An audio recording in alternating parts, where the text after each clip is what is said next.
تو ہم نے دیکھا ہے کہ یہ جو پولیس کے پاس آرمڈ کاریں ہیں اس میں بھی ایک دفعہ ایسے ہی ہوا کہ نیچے آئی ڈی رکھی گئی تھی، تو وہ جب زمین سے اٹھی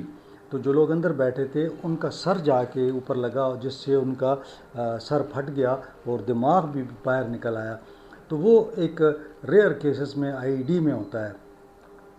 اب آتے ہیں جناب ان بلیٹ پروف گاڑیوں پر، تو بات یہ ہے کہ اگر یہ 3 گاڑیاں تھیں، میں سمجھتا ہوں کہ ٹھیک ہے پرانی تھیں،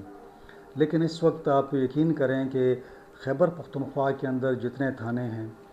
ہر تھانے کو اس کی ضرورت ہے۔ اس کی وجہ یہ ہے کہ اگر آپ شام کے بعد دیکھ لیں،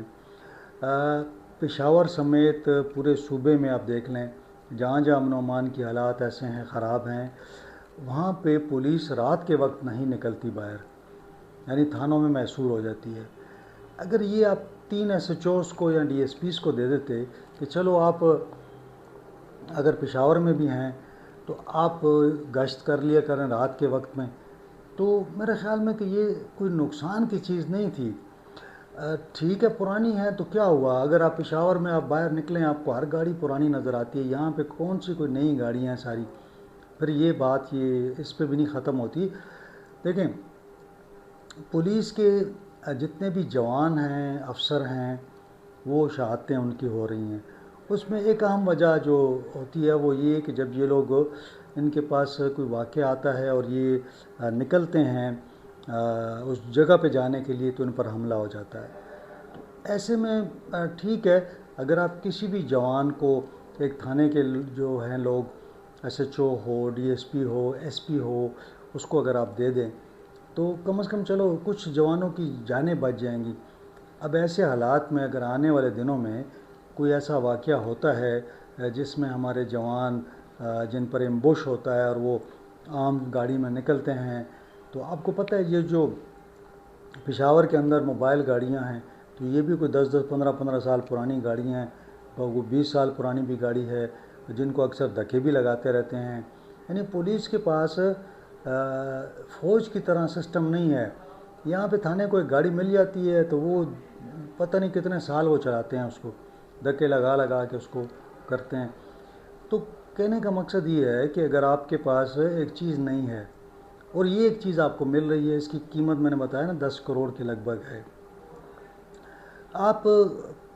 کچھ لوگوں کو تو دے سکتے تھے، کم از کم 2 4 تھانوں کو آپ دے دیتے کہ یار یہ لوگ آپ چلو استعمال کر رہے ہیں۔ ابھی صرف آئی جی کے پاس بلیٹ پروف گاڑی تھی خیبر پختونخوا میں۔ اب یہ ہوا ہے کہ جتنے بھی ایڈیشنل آئی جی ہیں اور ریجنل پولیس افسرز ہیں، سب کو جو کہ گریڈ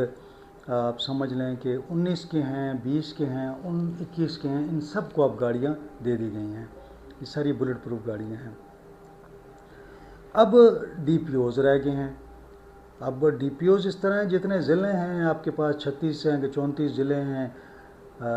ان کے ڈی پی اوز ہیں، ان سب کے پاس ہونی چاہیے کیونکہ وہ بھی ٹریولنگ کرتے ہیں، کسی جگہ جانا آنا ہوتا ہے۔ پھر آپ مجھے بتائیں کہ پورے صوبے میں کوئی 800 تھانے ہوں گے،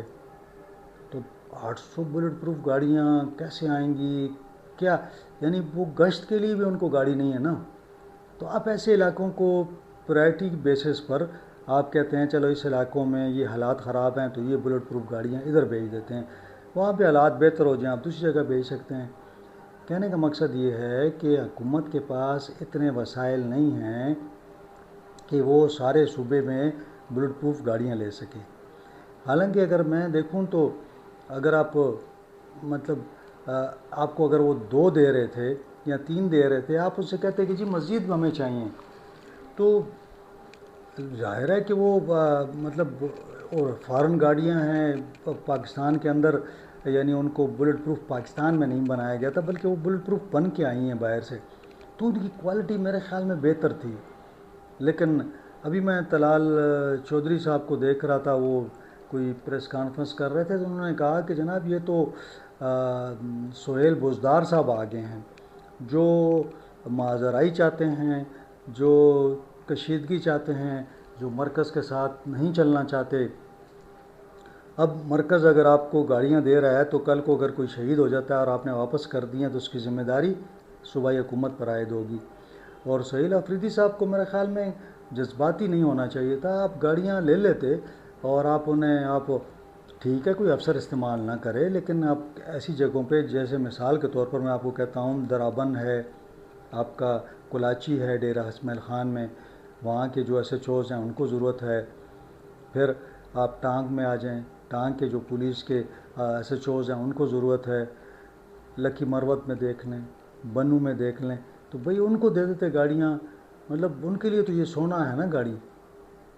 ان کے پاس جو، ان کو تو گاڑیاں آپ نے دی نہیں ہوئیں، جو گاڑیاں ان کے پاس ہیں۔ میں تو مطلب ہے کہ مجھے بڑی شرم آ رہی ہے بات کرتے ہوئے کہ وہ ان کو دھکے لگانے پڑتے ہیں گاڑیوں کو۔ اب ایسی حالت میں آپ کے پاس گاڑیاں نہیں ہیں، تو اگر آپ کو گاڑیاں مل رہی ہیں، آپ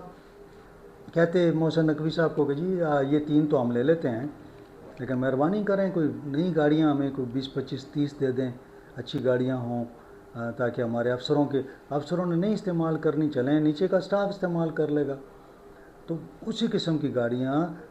تقریباً تمام ایجنسیوں میں، یعنی جو ہمارے خفیہ ادارے ہیں ان کے ایف آئی اے سارے استعمال کر رہے ہیں۔ اور مزے کی بات ہے پنجاب میں ہر ڈی پی او کے پاس ایک ایک نہیں 2 گاڑیاں ہیں، اور بلٹ پروف گاڑیاں ہیں۔ تو پھر مطلب اگر نیچے آپ کے پاس سچوز کے پاس اگر آپ نے ان کو یہ دوسری جو بختر بند گاڑی ہے وہ دی ہوئی ہے، تو ڈی ایس پی کو دے دیں آپ۔ ڈی ایس پی تو بھی کم از کم اس علاقے میں گشت کریں رات کو۔ آپ رات کو آپ نے پابندی لگائی ہے کہ باہر نہ نکلنا، کیونکہ کوئی بھی انبوش ہو جائے گا اور گاڑی پہ فائرنگ ہوگی تو بندہ مر جاتا ہے۔ تو ایسے حالات میں کہ جب کہ آپ کے پاس بہت حالات خراب ہے، میں یہ نہیں کہتا کہ وفاق نے غلط کام کیا ہے کہ پرانی گاڑیاں،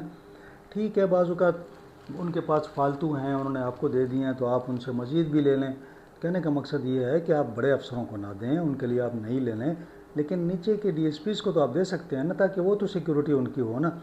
آپ کو پتہ ہے کہ جو لوگ ٹانک میں، لکی مروت میں، ان اضلاع میں ڈیوٹی کرتے ہیں، اگر انہوں نے پشاور بھی آنا ہو نا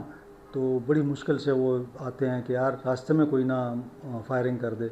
تو ان تمام چیزوں کو ذہن میں رکھنا چاہیے تھا، اور بہرحال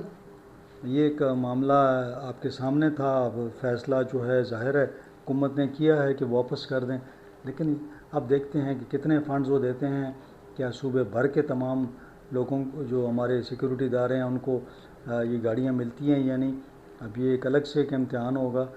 بہرحال آج کے لیے اتنا ہی، انشاءاللہ اگلے ولاگ میں آپ سے ملاقات ہوگی۔ اپنا خیال رکھیں، اپنے اہل خانہ کا خیال رکھیں، مجھے اجازت دیں، اللہ حافظ۔